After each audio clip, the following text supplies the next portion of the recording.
welcome to my channel, Fred Makes Things, and our last sewing video for October of 2024. This is kind of a follow-up video, a add-on video to our table runner from the beginning of the month. I made placemats to match with it for the end of the month. So this video is going to be in 4 parts. Part 1 is inspiration. Part 2 is putting the project together and talking about it. Part 3 is pros, cons, and user error. And then part 4 is going to be final thoughts and sign off. If you're interested in a certain part over another part, do feel free to use the timestamps that are on the screen for you in the description box and as chapters in the video so that you can hit up the points that you want to see most. And you can skip over the points that you don't care as much about. Parts you don't care as much about. But anyway, before we get into part 1, I do want to greet everybody and say hello and welcome. Thanks for hanging out with me on this Wednesday before Halloween. Hello to the new subscribers, the OG subscribers, and everybody in between. To the lurkers out there and the people who just clicked on this video out of curiosity. Hello. Thanks for watching. Do think about subscribing if this is something that this kind of content is interesting to you. I have no housekeeping or preamble to talk about really today, so let's just get into the video. With part 1, what did I say part 1 was? Inspiration. Part 1, inspiration. So you're looking at 2 different patterns, right? If you saw at the beginning of the month, I made this Onyx in Autumn table runner for you. Here's a photo.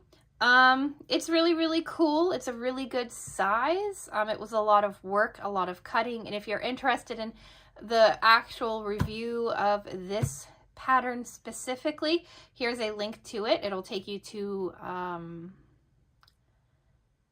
a video from what, 3 weeks ago or so? 4 weeks ago, somewhere around there. Yeah, I talk all about it. Now, the thing with my table is I like having a table runner run down the middle, but I also kind of like having like matching placemats to go with the table runner. It's just me and my husband. We rarely actually eat at the dining table, but when we do, I only really need 2 placemats. And then if push comes to shove, you could always use the table runner as a placemat as well. Anyway, there's like a lot of thought that goes into making just 2 placemats. Also, I didn't want to make 4. Like really, honestly, I have enough fabric to make 4, but I didn't want to make 2 more. So I made 2 partner placemats with it.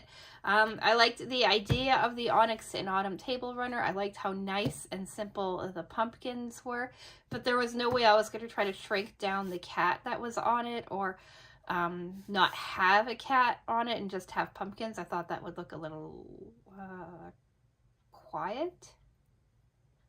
It looked like it was missing something. So I remembered that I have this pattern here. This is the Cat City baby lap quilt. I made this last year in October, and I said, ooh, check back and you will see it quilted and stuff for you, but I have not done that yet. It's still just hanging out upstairs, waiting to be finished. But yeah, so I was looking at this. I like how quickly the cats in this pattern come together, and I like how quickly the pumpkins in this pattern come together. So I said, well, I wonder if I could alter these cats to make it work with these pumpkins to make something really cool. And it turns out that the blocks, the finished blocks for these ones are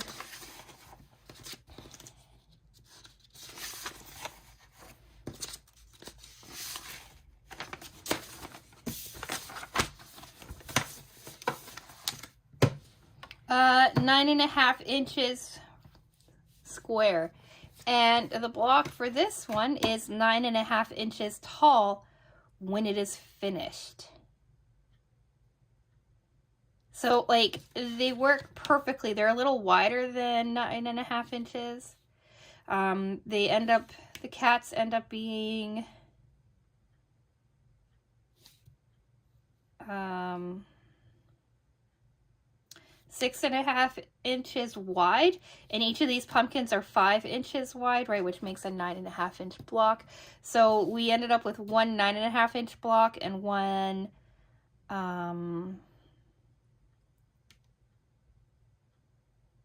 11 inch block, I want to say, something like that.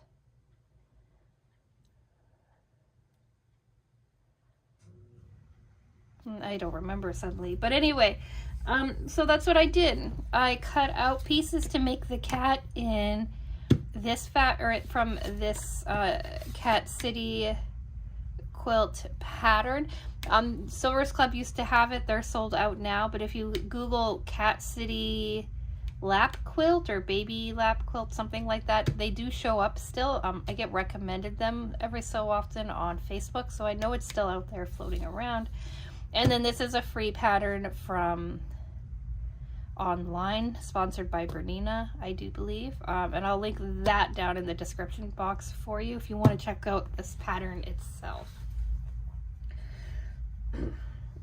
So, yeah, I used these two things to create the project.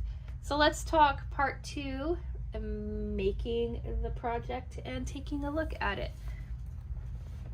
So I have them right here. There's 2 of them, but I'll just let you kind of look at the first one. So when I decided, or when I figured out that these 2 things make the same sized block, I went and I cut out the cat fabric first. I used the same polka dot as the table runner. I didn't catch that. Does this one like it too? No. Okay.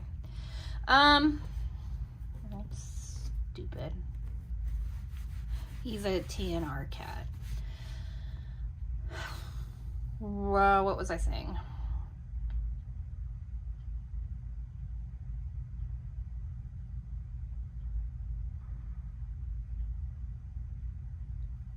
Right, so I cut this cat out first. It's really easy. It's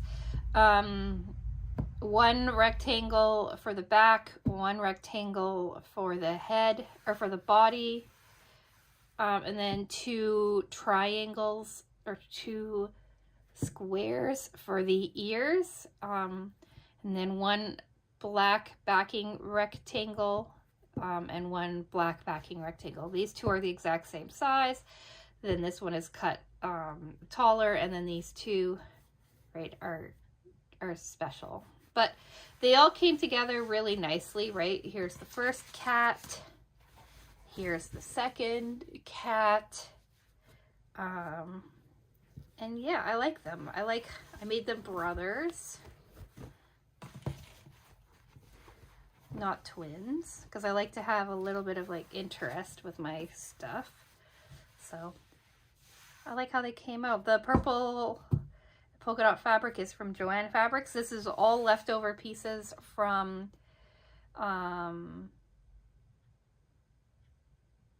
the runner from a couple weeks ago, except for the pumpkins stems. These are just white scrap that I had floating around from a different project that I decided might as well use it for this project.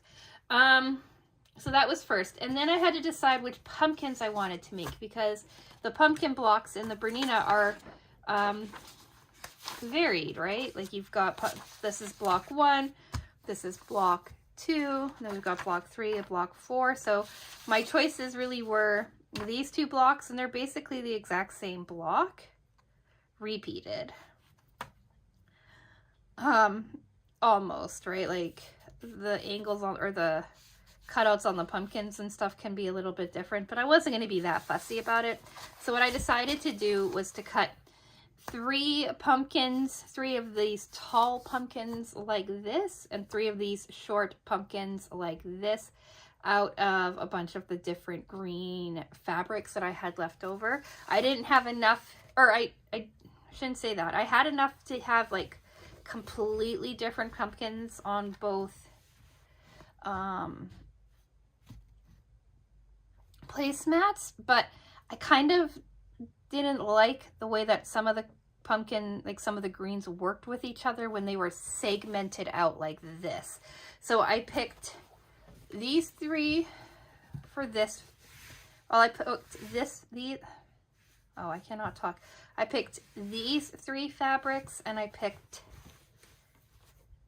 these 3 more fabrics, and then this pumpkin and this pumpkin are the same fabric. So I have 5 different fabrics for the pumpkins themselves.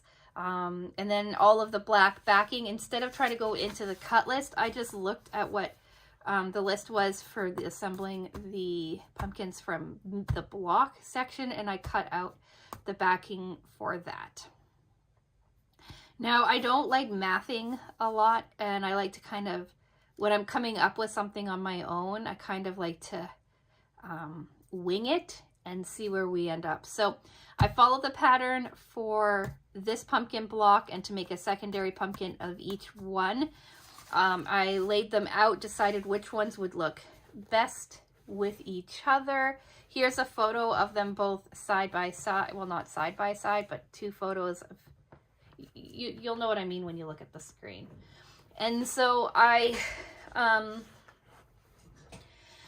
of just, from here, did my own thing.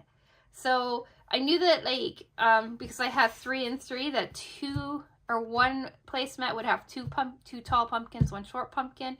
The other placemat would have 2 short pumpkins, 1 tall pumpkin. I laid out kind of like the look that I liked having them in, and then I started sewing them together.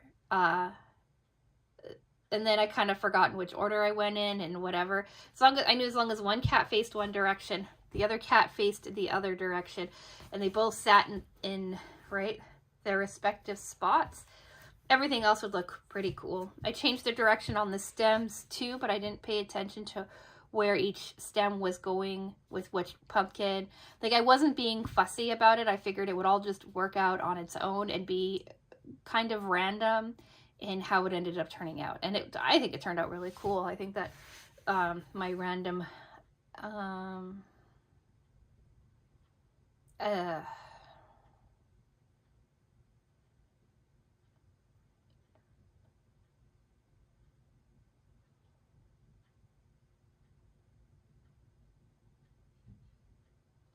I'm going to say, I think my random decision-making process worked out really, really well. From there, I gave them a shelf to sit on the bottom. It's the same on both. These are 2.5 inch strips, 3-inch wide strips that I then trimmed down after quilting. And then I ran, I did edge piecing too on all of them. So I did the edge piecing next, right, to make the pumpkin stand out from the side. Then I did the little shelf that they sit on. And then I did like a top section to round it out. And then I called the top done. I then focused on the back, and I did not have enough of the spider web fabric that I had for the table runner. I ran out, so I did have this, which was my original plan for the backing for the table runner all along, but I did have this. I have this for this, and then I have them in like tote bags that I have up on my Etsy shop. So I decided to use this fabric for the backing for both of them instead. Did that, sandwiched everything together, and then instead of drawing out quilt lines, if you look, I just kind of quilted it according to the pattern, so that it kind of, it is not all perfect, but so that it can kind of sit into the lines of the plaid, and I didn't have to worry about it. I mostly did 3 by 3 sections. But sometimes I did a 2x3 section, and then every so often there might be like a 2x2 that runs through here. But I thought that, like, again, changing it up a little bit, it would look really quite nice. And then I bound it in some of the last of my spider purple and green fabric that I used on my other quilt. And I decided to start messing around with the different sewing feet, machine feet that I have. And I've got this dude, and I believe from where I can't remember where it came from. I don't know if it was with my machine or if it's a pack that my cousin bought me a few years ago. But it is a top stitch foot, and you just turn like this little thing here, this white guide thing, and it comes in or goes out, and you can kind of choose how wide your fabric feeds in to it, right? It just kind of feeds in like this, right? So I set it to 1/4 inch, and then I just went with it. This keeps it straight and running, right? And then this runs down, and it's actually a really cool little zipper foot. I'm gonna use this on more things if I think about it. But I have a whole bunch of feet upstairs that I'm gonna start experimenting with. So that one was really, really cool.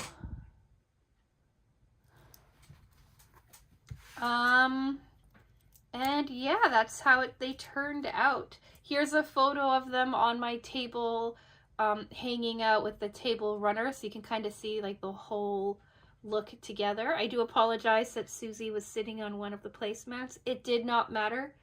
I set them up and walked away and came back. She was on one placemat.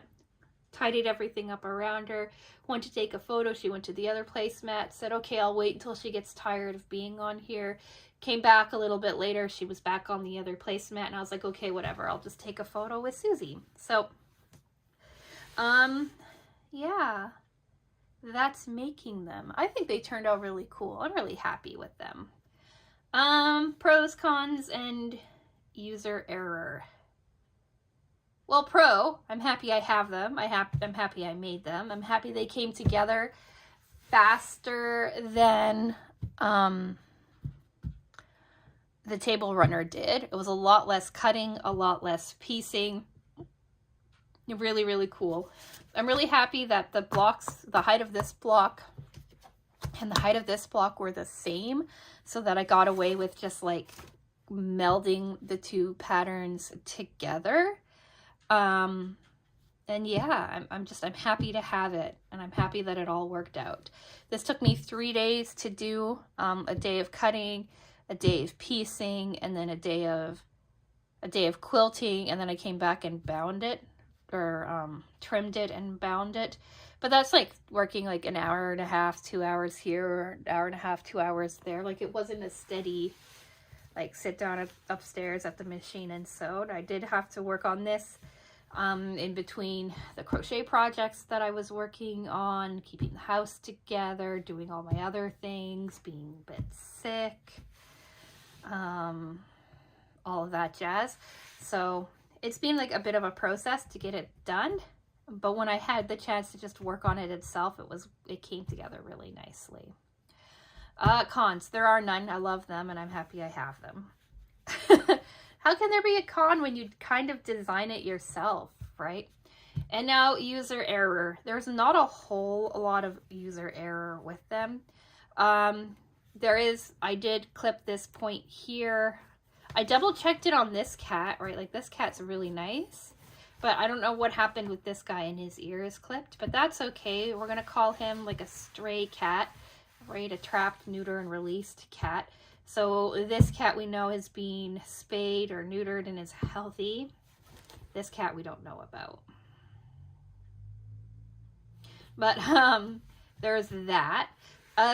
There's this little pucker here that I thought that I had gotten cleaned up, but it's in there. I don't really care though. On the back, there's a lot of like weird pulls and stuff in the fabric. I think that after I wash them, right, and this crinkles up a little bit, you won't be able to tell as much. But right now, when you look on the back, like both of them are, like this one's a little bit better, but you can still see like there's some ridges and stuff in it. And what's funny is I was quilting from the back, right? So I'd run a line, check to make sure everything worked out on the front, run another line, and yet still I have like all of this puckering and stuff. I'm not sure how that happened. And then also with the binding, because it's the first time that I've ever tried using like a top stitch foot or whatever you want to call it, I had issues with the corners, and on one of these the corners are looking really good and I didn't have to do anything with them, but on the other one I had to hand stitch down this corner. I didn't quite catch it in the foot, so I had to hand stitch this corner down. I had to hand stitch this corner down. But it was a new foot that I was using, and I was sewing from the top, like I was running the foot along, well, I was running the foot along here, right, the edge, but keeping an eye on where my line was. So it's kind of to be expected that like it's not everything's going to be perfect the first time around. I also used like a smaller binding. I used a 2-inch folded in half binding rather than like the 2.5 or 3-inch one that I used on the table runner, because these placemats are smaller, so I didn't want to have as wide of a band. Also, I wasn't sure if I'd have enough of this spider fabric to do a wider band. And then size too, like the size, they're a little bit big for traditional placemat. Like I looked at the placemats that Sewers Club had us making before. The height's about the right, but the width is about different. Here's a photo of a plate, of a pretty standard sized dinner plate on it. So you can kind of see, it's a nice sized placemat. You're going to be able to get all of your cutlery and stuff on here without any issue. Like your glasses, your drinks as well. So I'm okay with it being a bit oversized, but like I made it, and if I wanted to shrink it down, I could have, right, done all of the math on this and shrunk it down. But I'm happy with it, and I'm happy with how it turned out. And even though I only finished it yesterday and did the top stitching on Tuesday, I'm filming this on Tuesday, but I did all of the corrective stitching, all of the hand stitching this morning, and now I'm filming it this afternoon. I'm happy with it, and I got it done before Halloween, and that really is all that matters. So yeah, final thoughts and sign off. I like this. I liked making this. I liked working with this foot. I have a specially commissioned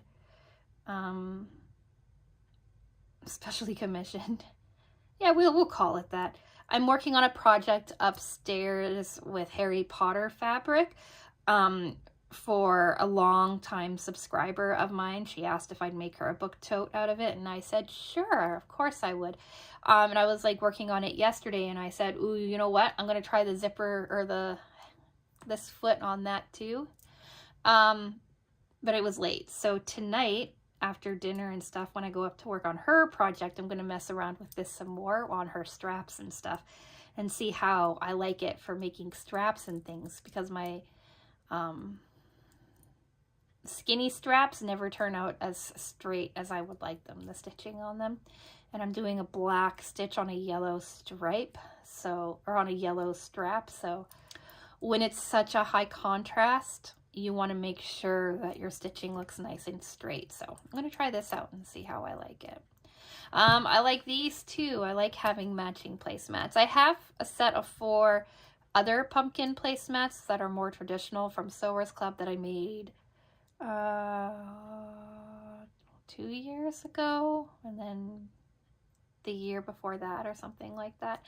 But I don't know. I really like that table runner, and I really wanted something to match with it. So now for the next, 2 days or so, I get to have them on my table to be reminiscent of Halloween. And then I could put the other pumpkin stuff out, or Christmas stuff, or what have you. So yeah, happy with it. What do you think? Do you like it? Do you like how they're still cats, but they're different cats? Or do you think they would have looked cooler just as pumpkins? I'd be curious to hear what you have to say. And have you used foots like this? Do you have any suggestions? Again, I'd like to hear those in the comment section below. And anything else that you want to share with me, hopefully positive, but you know, helpful criticism is all right too. I'd love to hear it. Do think about subscribing if you like. Friday is a sticker by number project that we've been working on. Monday is a Sewers Club stash builder unboxing. I have that package next to me. I'm going to be opening that next. Wednesday is hopefully Sewers Club unboxing if it gets here in time. If not, I don't know what it's going to be. And then we can continue on from there. So if any of that interests you, do think about subscribing. Like the video if you've made it to the end. If you liked the placemat, or if you just like me in general, maybe, I don't know. And I'm gonna go. So with all of that being said, I'm gonna say thank you so much for watching, and I will talk with you again soon. Bye.